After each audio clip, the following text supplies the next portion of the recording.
ভারতবর্ষের উত্তর পূর্বাঞ্চলের একটি পাহাড়ি রাজ্য হলো মেঘালয়, যার আক্ষরিক অর্থ হলো মেঘের আবাসস্থল।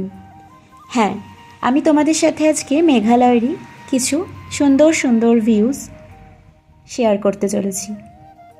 তো দেখো, মেঘালয়তে প্রাকৃতিক সৌন্দর্য ওর মনোরম আবহাওয়ার জন্য এটা প্রাচ্যে স্কটল্যান্ড নামেও কিন্তু পরিচিত। মেঘালয়ের প্রধান আকর্ষণ কী হলো জানো? তার অপূর্ব সবুজ পাহাড়, খরস্রোতা নদী এবং অসংখ্য জলপ্রপাত। এখন আমি তোমাদের সাথে শেয়ার করতে চলেছি একটা খুব ফেমাস ফল, যেটা হচ্ছে নৌকলিকা। এই ফলসটার নাম নৌকলিকা ফলস। দেখো চারিদিকে কি সুন্দর সবুজে সবুজ মনোরম এক দৃশ্য, দেখেই মুগ্ধ করে দেবে আমাদের মন, ছুঁয়ে যাবে হৃদয়কে। তোমরাও যদি মেঘালয় কিংবা মেঘালয়ের মতো এরকম সুন্দর সুন্দর জায়গা ভিজিট করতে চাও, তাহলে আমার এই ভিডিওর শেষে আমি একটা কার্ড শেয়ার করেছি, সেখানে নাম্বার দেওয়া আছে। তোমরাও কন্ট্যাক্ট করে নেবে এবং যেতে পারবে এরকম বহু সুন্দর সুন্দর জায়গায়।